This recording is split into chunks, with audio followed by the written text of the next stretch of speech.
The White House continues to express confidence that an agreement with Iran to end the war will soon be reached. This public optimism comes as mediators work behind the scenes to bridge the gap between the two warring parties, with Pakistan's army chief meeting with several Iranian officials this week, including the country's parliament speaker, who Vice President J.D. Vance held talks with on Saturday. President Trump yesterday told reporters the next round of in-person negotiations could take place this weekend, days before the ceasefire is set to expire. The president reiterated his claims that a deal is close and an end to the war is near, emphasizing what he says are now areas of agreement with Tehran.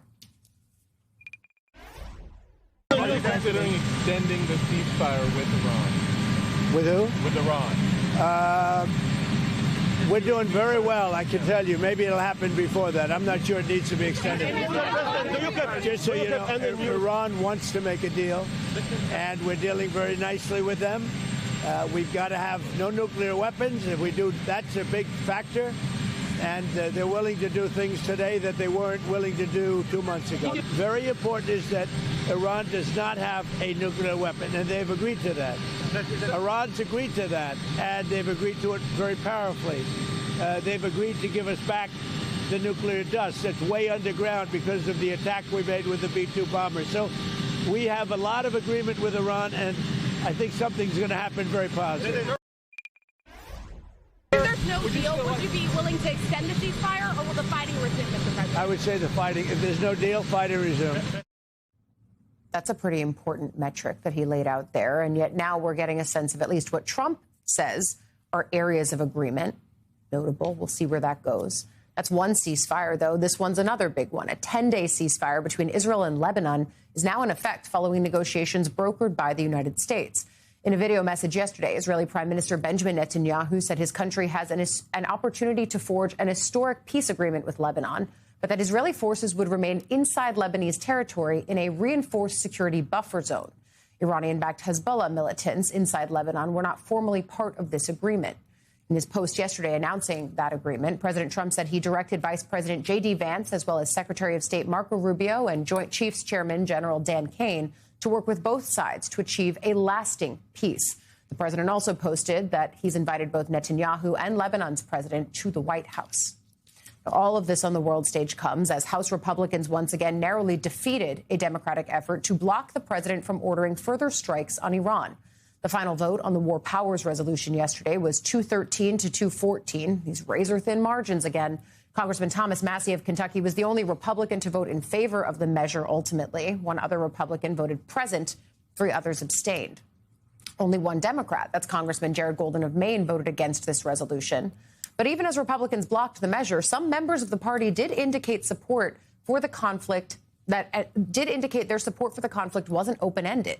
According to the New York Times, Congressman and Foreign Relations Committee Chair Brian Mast of Florida actually signaled that patience within his party was running thin and that a resolution to halt the military campaign could very well pass in the coming weeks. I want to bring in here on at the table with me my colleague, MS Now congressional reporter Michael Schnell. I do think that yesterday's vote was interesting in that we weren't quite sure how it was going to shake out. But 40 some odd days into this war, that's not the number that they're focused on. They're focused on the number 60. Yeah. 60 days. Yeah. Why does that matter? So according to the War Powers Act of 1973, which is the reason why we're having these show votes right now, which have been show votes because the Republican support isn't there, it says that if hostilities are continuing in whatever country we're involved in, this case Iran, if those hostilities continue for 60 days, the president needs to come to Congress for approval, right? So right now, Democrats are trying to have this vote to get the president to remove these forces from Iran or seek approval. But at the 60-day mark, it's not going to be his choice. He's going to have to do it. Now, there's a caveat. He can request a 30-day extension. But then after that, again, this vote needs to happen. I know we've both been talking to a number of Republicans who are saying, that's the law. I plan to follow the law. I spoke to one House Republican yesterday before the vote who told me a number of these GOP lawmakers are ready to vote in favor of an AUMF authorization of military force when that 60-day mark comes. That's going to be on April 29th, just around the corner. Yeah. So again, Democrats want to have these votes right now politically, it's advantageous. They see the war as very unpopular with their constituents. Also, practically, if they could have picked up a few Republicans, it would have sent a message to the White House that maybe support for this war is fracturing on Capitol Hill. They didn't notch it yesterday, but again, April 29th, they could see that success. Yeah, I think that that's the date that we really have to look toward, because even on the Senate side, those are the dynamics. And there are several Republican lawmakers on both sides of the chamber who say, OK, let's give them the next, a week plus some odd days. And then we will look at what this looks like if it stretches into day 61 and further. Yeah. And that is also part of the White House's calculus in why they want this to be a short-term conflict. I think that's notable and important. But then we also watched several members of the administration come up to Capitol Hill, Russ Vought, other members.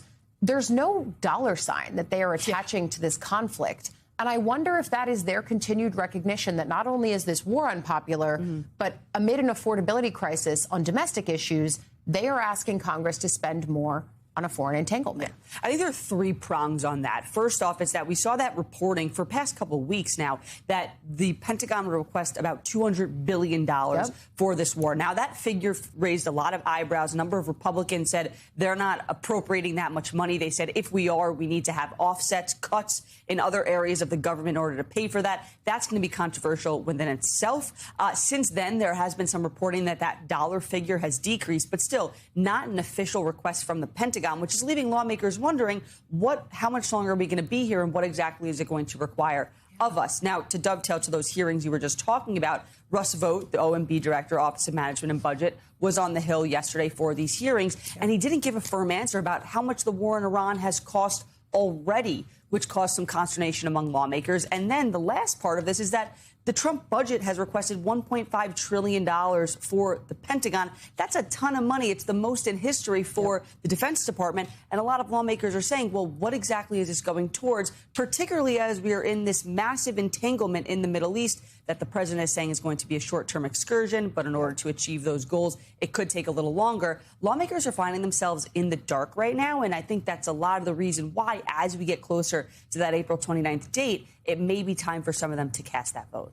I also think it's just a fascinating dynamic where they're willing to give him the leeway to not give them a vote on getting into this war, but they are going to be stuck footing the bill and approving the bill for whatever it ends up costing. I want to dive into one of those hearings because there were so many yesterday, but lawmakers actually got a chance to press Army leaders yesterday over the sudden firing of Army Chief of Staff General Randy George, which was a move that drew bipartisan concern. During a House Appropriations Defense Subcommittee hearing, you rarely pay attention to those, was with Army Secretary Dan Driscoll. Democratic Congressman Ed Case of Hawaii sharply criticized the decision, saying Congress and service members deserved answers. Driscoll defended the process, emphasizing civilian control of the military while also expressing personal respect for George. I want to play just part of that exchange. Watch. When you collectively, the president, the secretary, and yourself, decide to summarily fire the chief of staff of the Army, publicly, overtly, and I would even say humiliatingly and cruelly, without any offer, apparently, of a graceful exit, you at least owe Congress, the public, and I think most importantly, the soldiers, some explanation. I was in North Carolina when General George was asked to put in his resignation paperwork with my family for my kids' spring break. When we drove back from North Carolina, I drove straight to General George's house. We walked right in and we all gave him a hug. There is no person that has more respect for General George. That being said, the civilian leadership, the design of our system is that they get to pick the leaders that they want, and we execute on those orders.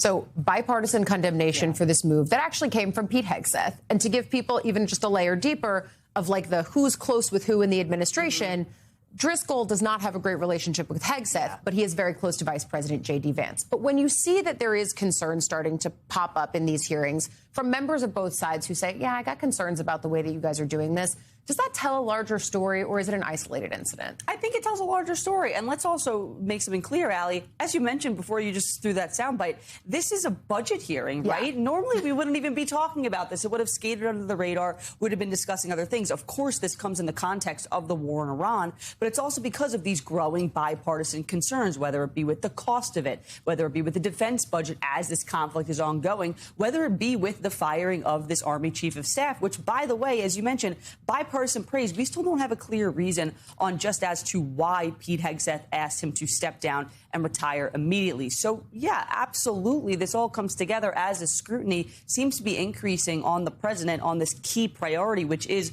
the war. And again, we keep talking about it, but that April 29th date is coming up, and that is when we could really see these votes be cast. Now, with the War Powers Resolution, it's not going to ever be really effective because the president can always veto it, and it's unlikely that Congress has a veto-proof majority to overcome the White House. However, it would send a very big political message that as President Trump's support on Capitol Hill remains ironclad among Republicans on so many issues, it fracturing for this conflict and this war, which, by the way, we don't know when is going to end, that's significant, and it could start to snowball as this conflict continues to play on. I think that's the question that our viewers have heard me ask multiple times. At what point do lawmakers need to get reelected and their political fortunes? When do they realize that that diverges from what the president is doing on several of these key issues? And I think that's why we're looking towards the end of the month. And if anything happens between now and then, it's been a very busy week. Congress coming back after a recess. MS Now congressional reporter Michael Schnell, you and I need to take a nap. We do. Thank you, my Thanks, friend. Allie.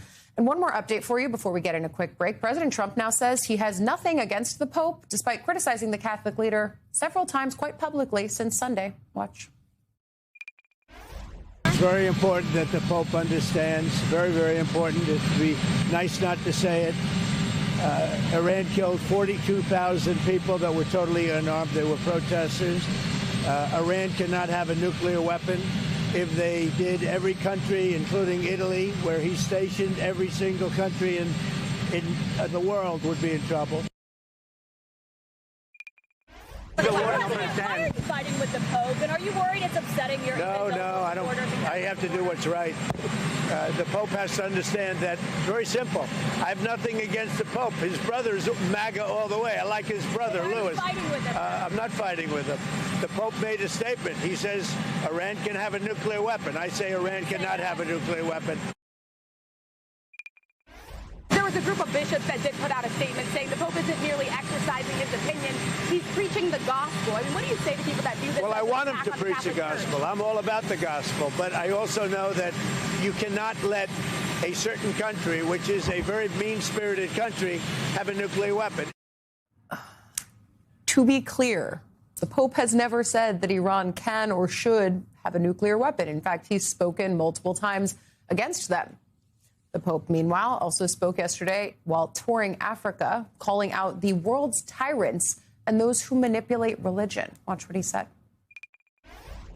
Jesus told us, "Blessed are the peacemakers, but woe to those who manipulate religion in the very name of God for their own military, economic, or political gain, dragging that which is sacred into darkness and filth." The masters of war pretend not to know that it takes only a moment to destroy. Yet often, a lifetime is often not enough to rebuild. The world is being ravaged by a handful of tyrants, yet is held together by a multitude of supportive brothers and sisters. We're going to leave that there, see what new turn this feud, non-feud takes over the coming days.